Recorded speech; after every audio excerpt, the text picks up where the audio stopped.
Good morning बच्चों। आज का हमारा टॉपिक डीएलएड सेकेंड ईयर में आधुनिक विश्व में विद्यालय शिक्षा पहली इकाई, जिसमें 3 प्रकरण हैं, 2 हम पहले पढ़ चुके हैं। औद्योगिकीकरण,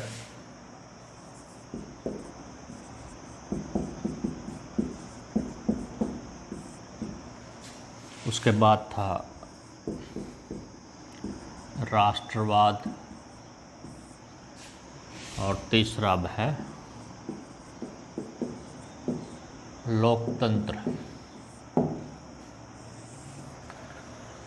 पहली इकाई में 3 प्रक्रियाओं का अध्ययन करते हैं अपने। सबसे पहले अपने देखा कि औद्योगिकीकरण ने शिक्षा को कैसे प्रभावित किया, शिक्षा से औद्योगिकीकरण कैसे प्रभावित हुआ, उसके फलस्वरूप किस प्रकार से निम्न और मध्यम वर्ग के बीच में खाई चौड़ी होने लगी, क्योंकि औद्योगिकीकरण के फलस्वरूप बहुत अधिक मात्रा में मशीनों से बड़े बड़े कारखानों में सस्ते श्रम पर माल बना करके बेचा गया। मुनाफा उद्योगपतियों ने कमाया, अमीर लोग अधिक अमीर होते गए, गरीब अधिक गरीब होते गए। और इसके साथ साथ शिक्षा को भी औद्योगिकीकरण को बढ़ावा देने के लिए विकसित किया गया, शिक्षा का प्रसार किया गया, ताकि अच्छे श्रमिक जो है उत्पादन में अच्छा सहयोग देंगे, अनुशासित रहेंगे। इसी कड़ी में आगे राष्ट्रवाद का उदय हुआ। औद्योगिकीकरण की शुरुआत, जैसा आपको पता है, ब्रिटेन और फ्रांस में हुई थी। सबसे पहले ब्रिटेन में, फिर फ्रांस में। और राष्ट्र राज्यों की स्थापना की शुरुआत जर्मनी से हुई। लेकिन राष्ट्रवाद के लिए और औद्योगिकीकरण के लिए शिक्षा को हर स्तर पर बढ़ावा दिया जाने लगा और अंतर्राष्ट्रवाद के स्थायित्व के लिए लोकतंत्र की स्थापना की जाने लगी। जैसा कि आपने एकेडमिक कक्षाओं में पढ़ा होगा, राज व्यवस्था के अंतर्गत, शासन व्यवस्थाओं के अंतर्गत लोकतंत्र को सबसे अच्छा विकल्प शासन के लिए माना गया है। लोकतंत्र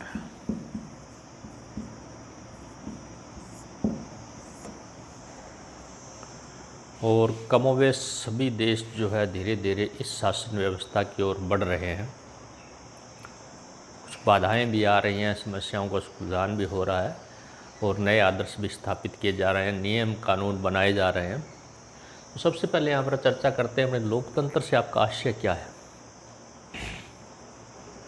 जैसा कि अब्राहम लिंकन ने कहा था, जनता का शासन जनता के लिए और जनता के द्वारा, यानी हमारा अपना शासन हो, हमारे द्वारा चुने हुए प्रतिनिधि उसको शासित करें और वो हमारे लिए ही कार्य करें।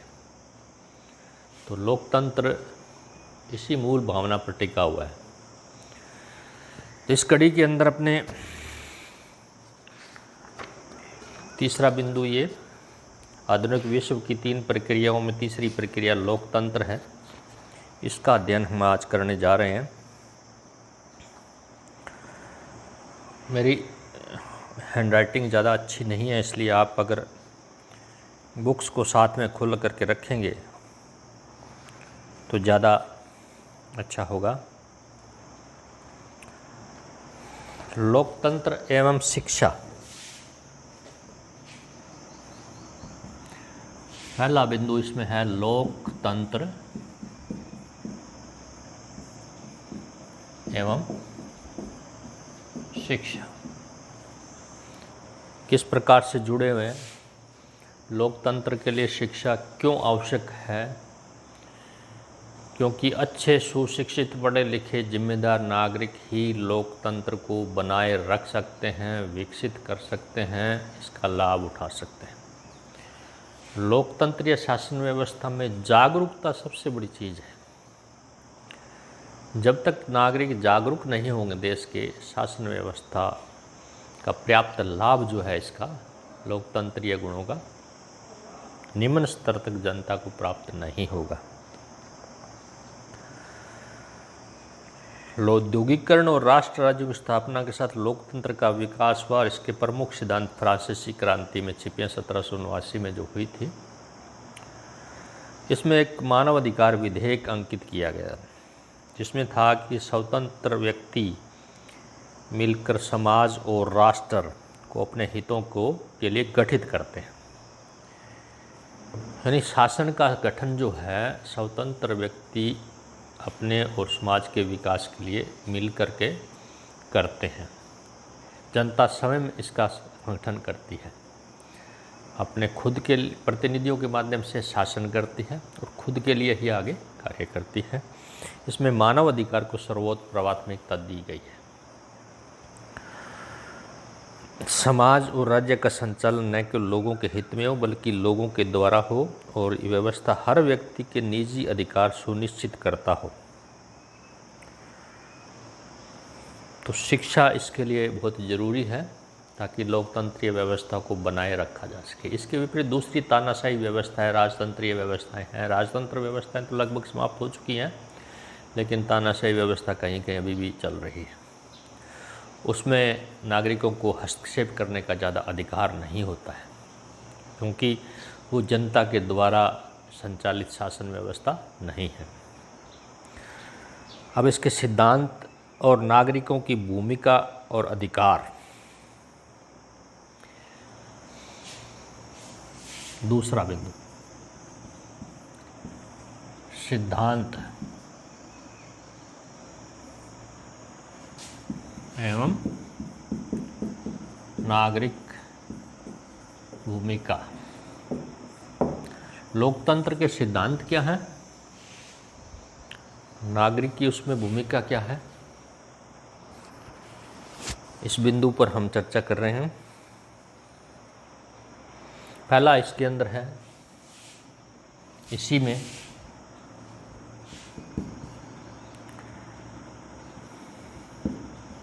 लोगों द्वारा शासकों का चुनाव। लोकतंत्र में शासक वर्ग का चुनाव जनता द्वारा किया जाता है। प्रत्यक्ष मतदान प्रणाली जैसे हमारे देश के अंदर है, हम शासन के लिए अपने प्रतिनिधि चुनते हैं। जैसे उदाहरण के लिए अपने राज्य स्तर पर एमएलए चुनते हैं, राष्ट्रीय स्तर के लिए अपने एमपी लोकसभा के सदस्य चुनते हैं। ये जनता द्वारा चुने हुए होते हैं शासक, और इनको चुनने की शक्ति पूरी जनता में ही होती है और बहुत पारदर्शी तरीके से चुना जाता है। इसमें जनता का मत जो है सबका बराबर होता है, हर नागरिक का, और नागरिक का भी ये कर्तव्य है कि वो ईमानदारी से निष्पक्ष और योग्य उम्मीदवार का चयन करे ताकि सत्ता जो है निष्पक्ष रूप से सबके लिए काम कर सके। लेकिन ऐसा करने के लिए चुनाव की जो प्रक्रिया है वो भी बड़ी निष्पक्ष होनी चाहिए। हर नागरिक को उसमें अपनी भागीदारी महसूस होनी चाहिए और करनी भी चाहिए। अगला बिंदु निष्पक्ष और स्वतंत्र चुनाव का आता है।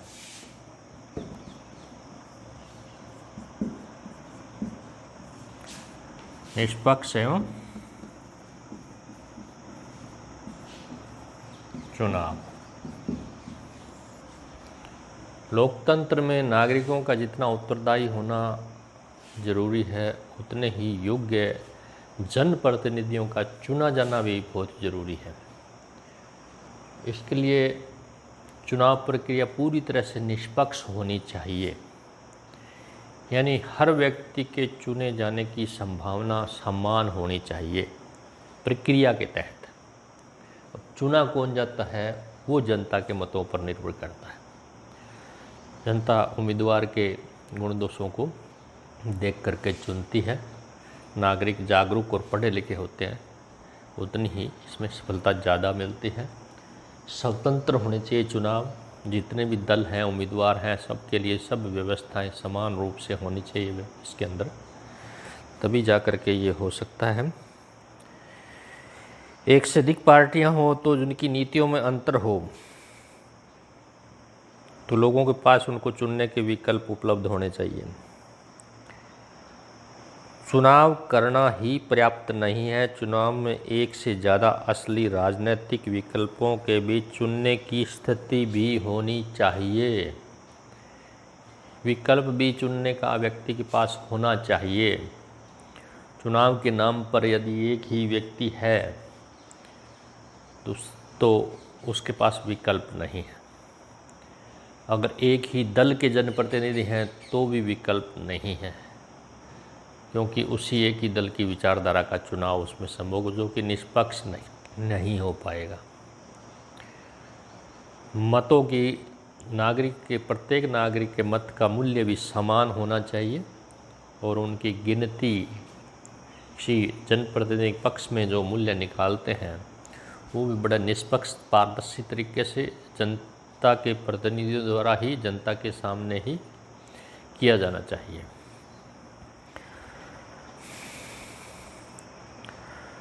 इसमें एक छोटा सा प्रश्न आपने दिया है कि मान लीजिए किसी देश में किसी पार्टी का ऐसा प्रभाव है, दशकों से हर चुनाव जीत जाती है, तो क्या आप मानते हैं कि वहाँ पर लोकतंत्र मजबूत है?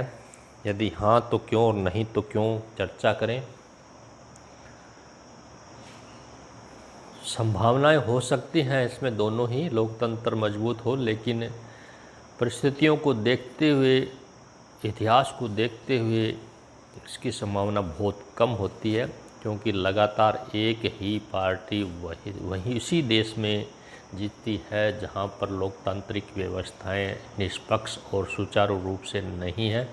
सभी को एक जैसा अवसर उपलब्ध नहीं है। सत्ता पक्ष अपने मनमाने ढंग से जो है प्रायोजित करते हैं चुनाव प्रक्रियाएं, दूसरों को अवसर कम मिलता है, तो उसमें एक ही पार्टी का शासन रह जाता है।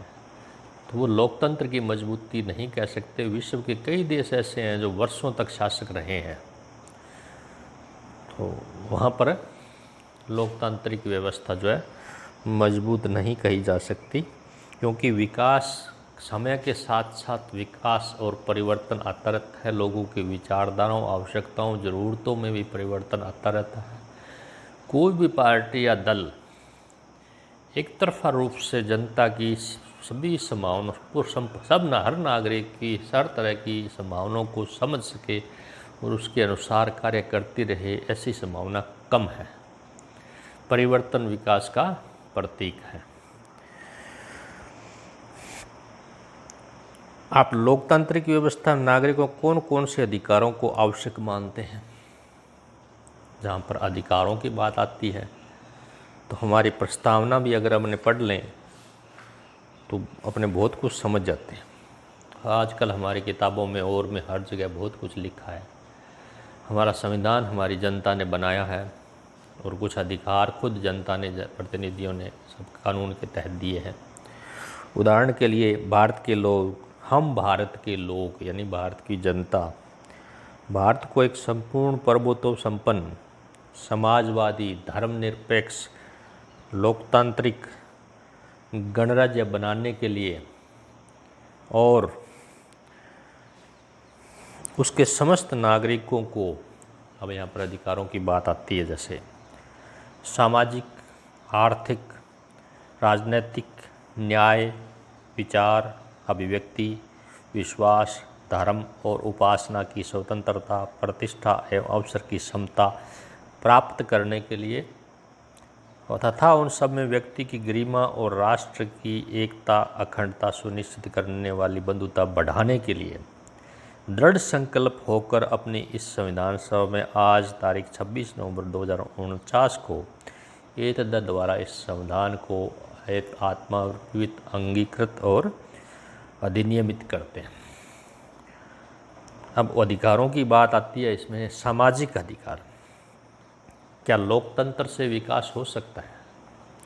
क्या लोकतंत्र मिलने से ही व्यक्ति के पास अभिव्यक्ति करने की उत्साह, साहस आ जाता है? यहाँ पर कई बार कुछ विद्वानों ने अपने विचार व्यक्त किए हैं, बातें आती रहती हैं कि लोकतांत्रिक स्वतंत्रता में, लोकतांत्रिक अधिकारों में राजनीतिक स्वतंत्रता जरूरी है लोकतंत्र के लिए, जबकि कुछ का कहना है कि आर्थिक स्वतंत्रता जरूरी है, उसके बाद राजनीतिक स्वतंत्रता आती है। और दूसरे कुछ ऐसे भी हैं जो सामाजिक स्वतंत्रता की बात करते हैं। इसके लिए सभी ले दे के शिक्षा उपलब्ध कराने के लिए सभी नागरिकों को समान रूप से बिना किसी जाति भेद लिंग के शिक्षित करने के लिए सभी सहमत हैं। ये कुछ व्यक्तिगत विचार हो सकते हैं, लेकिन यहाँ पर कुछ 2-3 बिंदु अपनी चर्चा में ले सकते हैं। केवल राजनीतिक स्वतंत्रता से लोकतंत्र का विकास बहुत ही धीमी प्रक्रिया होगी, क्योंकि गरीबी में राजनीतिक लोक स्वतंत्रता के तहत परिवार का भरण पोषण करना व्यक्ति के लिए सबसे पहला कार्य है। इसके लिए शिक्षित होना जरूरी है। उसके उत्साह मनोबल को बढ़ाने के लिए आर्थिक रूप से स्वावलंबी होना जरूरी है। अपने बलबूते अपने पैरों पर खड़ा व्यक्ति, आर्थिक रूप से स्वावलंबन व्यक्ति अधिक उत्साह से अपने लोकतांत्रिक विचारों को अभिव्यक्त कर सकता है, अवसरों का लाभ उठा सकता है और समतामूलक समाज की ओर आगे बढ़ने में ये प्रक्रिया में बहुत ही सारगर्भित और महत्वपूर्ण और गंभीर लगती है। इसलिए मेरा व्यक्तिगत विचार यही है कि पहले आर्थिक स्वतंत्रता हो, फिर सामाजिक स्वतंत्रता की बात की जाए और शिक्षा के साथ साथ, उच्च शिक्षा के साथ साथ राजनीतिक स्वतंत्रता के लिए राजनीतिक प्रक्रियाओं का अनुपालन किया जाए और नागरिकों को राजनीतिक शिक्षा दी जा रही है। हमारे यहाँ कुछ स्कूलों में, कॉलेजों में चुनाव के माध्यम से राजनीतिक शिक्षा दी भी जा रही है, लेकिन केवल मात्र राजनीतिक स्वतंत्रता से लोकतंत्र की मजबूत होने में लोकतंत्र की एक संदेह है। तो ये कुछ अधिकार हैं जो मूलभूत अधिकार हैं, जीने का, सांस लेने का, खाने पीने का, रहने का, पढ़ने का। अब तो हमारे आरटी के तहत प्राथमिक शिक्षा निःशुल्क प्राप्त करने का भी अधिकार है, दैहिक स्वतंत्रता का अधिकार है। ये कुछ अधिकार हैं हमारे। और दूसरा सार्वभौमिक वयस्क मताधिकार, सबसे महत्वपूर्ण।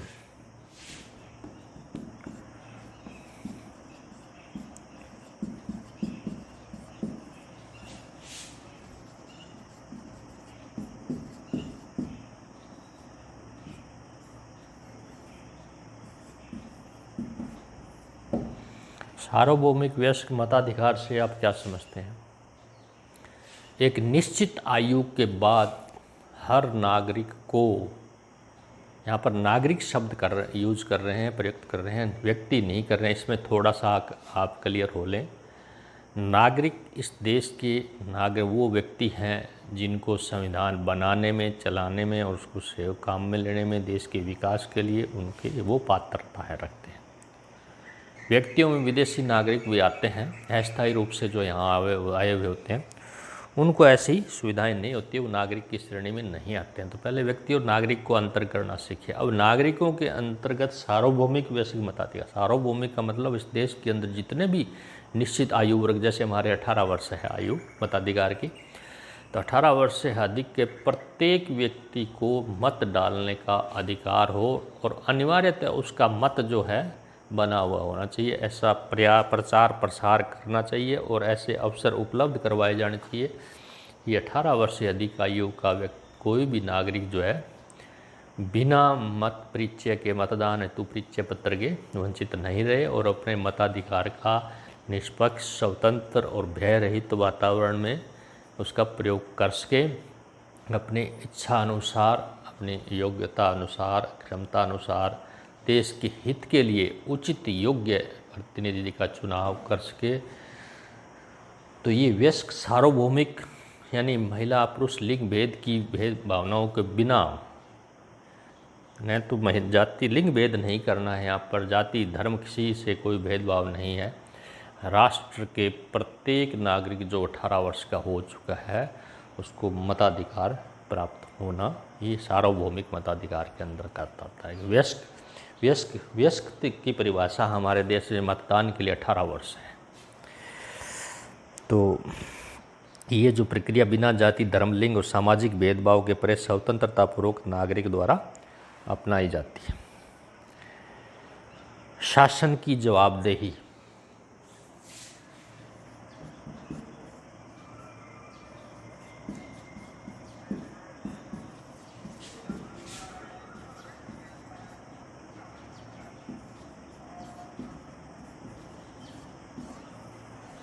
जवाबदेही मतलब उत्तरदायी।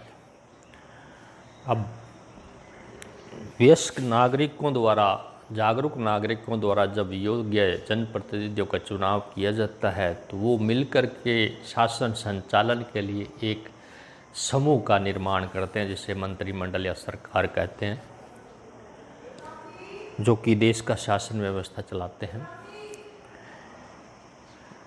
अब शासन की जवाबदेही इस प्रकार से लोकतांत्रिक प्रक्रिया से चुने हुए शासक वर्ग की जवाबदेही भी लोकतांत्रिक सिद्धांतों के अनुरूप निश्चित होती है। जिन भावनाओं के स्तर पर, जिन इच्छाओं के स्तर पर, जिन अपेक्षाओं के लिए, जिन विकास कार्यों के लिए, राष्ट्र की जिन आवश्यकताओं के लिए उनका चयन किया गया है, उन पर वो खरे उतरें, नागरिकों की सुरक्षा व्यवस्था, स्वास्थ्य, शिक्षा को बढ़ावा दें, देश की संप्रभुता, एकता और अखंडता को पालन करें, बनाए रखें और हमारे नियम संविधान के अनुसार शासन व्यवस्था चलाएं, न कि अपनी मनमर्जी से। तो ये उनका उत्तरदायित्व है कि जनता ने जिस भावना से हमारे संविधान का निर्माण किया है उसी को चलाना है, उन्होंने अपनी तरफ से कुछ नहीं करना। और अगर उसमें संशोधन की आवश्यकता पड़ती है स्थानीय परिस्थितियों के अनुसार, तो इसमें जनप्रतिनिधियों के माध्यम से लोकतांत्रिक आधार पर मताधिकार द्वारा संविधान में निर्धारित प्रक्रिया के अनुसार संशोधन किया जाकर ही उसको लागू किया जाना चाहिए। और संशोधन सार्वभौमिक सहमति या निश्चित अनुपात जनप्रतिनिधियों के संशोधन के लिए जो आवश्यक है उसी के द्वारा और उसी निर्धारित प्रक्रिया से ही संविधान में संशोधन करके शासन व्यवस्था सुचारू रूप से चलाई जाए। तो ये शासन की जवाबदेही है लोकतंत्र में, तभी लोकतंत्र सफल रह सकता है। सार्वभौमिक जीवन में जनता की भागीदारी।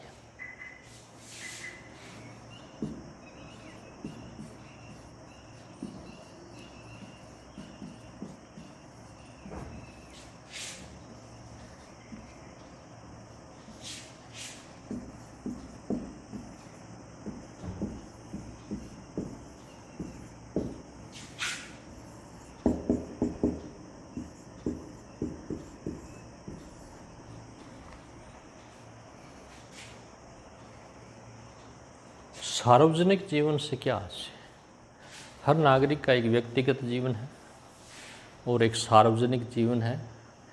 व्यक्तिगत जीवन में व्यक्तिगत रूप से अपने स्वयं से अपने घर परिवार तक सीमित रहती है उसकी सीमाएं, और व्यक्तिगत कार्यों के लिए वो उसका व्यवहार अमल में लाता है। सार्वजनिक जीवन जो समाज के लिए, देश के लिए जीता है, उनके लिए जो सारी जो प्रक्रियाएं उसकी कार्यक्रम समाज और राष्ट्र के संबंध में महत्व रखती है, वो उनका सार्वजनिक जीवन है। तो इसमें सामान्यतः लोकतंत्र का मतलब केवल चुनाव से लगाया जाता है, लेकिन लोकतंत्र तभी वास्तविक हो सकता है जब आम लोग नीतियों को बनाने में, उनके क्रियान्वयन में भागीदार रहें। यह तभी संभव है जब हर महत्वपूर्ण नीति और कानून सार्वजनिक बहस और सलाह मशविरे के बाद बने, जिसमें आम लोग स्वतंत्र मंचों के माध्यम से अपनी राय और ज़रूरतों को व्यक्त कर पाएँ तथा उनका सबका सामंजस्य बनाते हुए कानून बने।